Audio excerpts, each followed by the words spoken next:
Commander Vextel stood with his fellow instructors at the edge of the volcanic wasteland, known as the Crucible, their compound eyes scanning the shimmering horizon.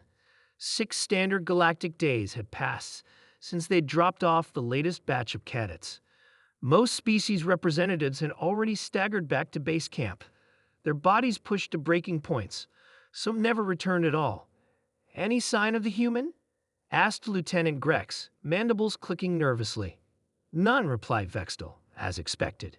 The Unified Galactic Defense Academy had been established to train soldiers from all allied worlds, but humans were a relatively new addition. The inhabitants of Earth had been classified as Deathworlders, creatures evolved on a planet with environmental conditions that would kill most sentient species. The classification was controversial. Humans appeared soft, lacking natural armor, toxins, or impressive physical dimensions. When Cadet Thomas had volunteered for the Crucible Challenge, Vextel had nearly refused. The human was half the size of the Krell cadets and possessed none of the natural advantages of the Crystal Inferno or the methane-breathing Voltar. The Crucible, with its toxic atmosphere, radioactive geysers, and temperatures exceeding 60 standard units, had broken cadets from far more resilient species. "Perhaps we should send a recovery team," suggested Grex, "for the remains." Vextel's antennae twitched in affirmation, but before he could issue the order, one of the junior instructors pointed toward the wavering horizon. "Movement detected," the junior officer announced. One piped, approaching from the southern ridge. Impossible, thought Vextel. The southern ridge was the farthest point of the training course, a full 200 kilometers through the most treacherous terrain. Even with filtration gear and environmental suits, few cadets made it halfway. Through his magnification lenses, Vextel observed a figure emerge from the heat mirage. It walked with a steady gait, not the desperate crawl of a dying cadet. As it approached, the instructors fell silent. It was Thomas. The human's environmental suit was gone, likely shed due to damage or system failure. His exposed skin was blistered and cracked, caked with ash and dust. Blood had dried in rivulets from his nose and ears.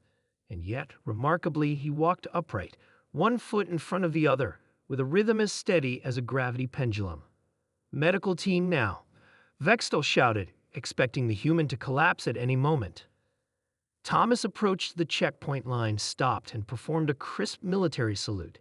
"Cadet Thomas reporting successful completion of training exercise, sir." Vextel's compound eyes dilated in shock. "At ease, cadet. Medical attention is inbound." "Thank you, sir. Quite all right," Thomas replied, reaching for his canteen and taking a measured sip. "The water tastes a bit metallic here, doesn't it?" The medical officer, Dr. Zell, pushed through the gathered instructors, scanning Thomas with diagnostic equipment. Her tentacles writhed in agitation as she read the results. "This is unprecedented," she whispered to Vextel.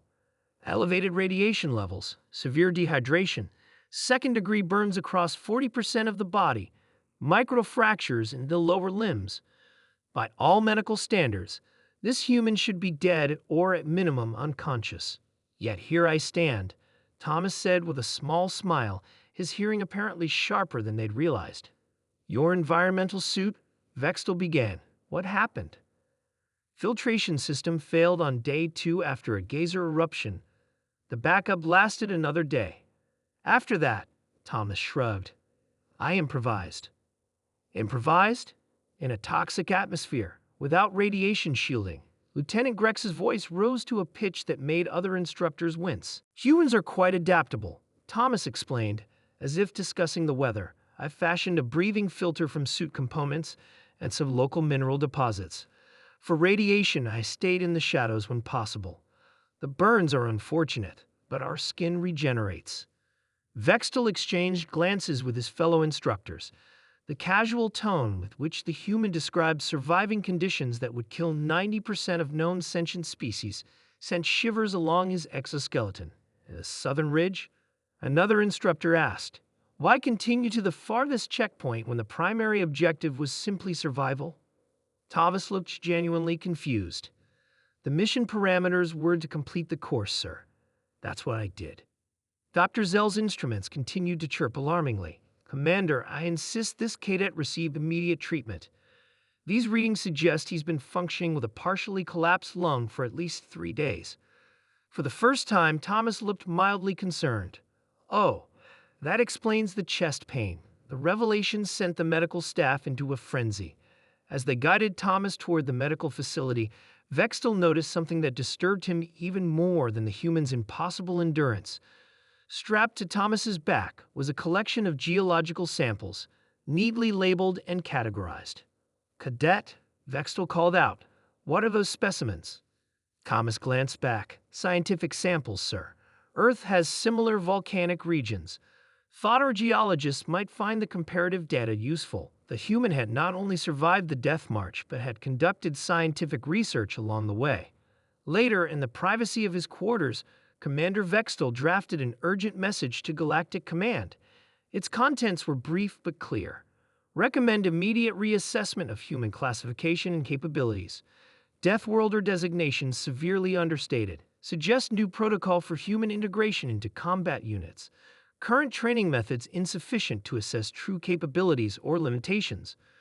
Further, recommend immediate revision of galactic defense strategy. If the humans ever decide they aren't our allies, we may not survive the decision.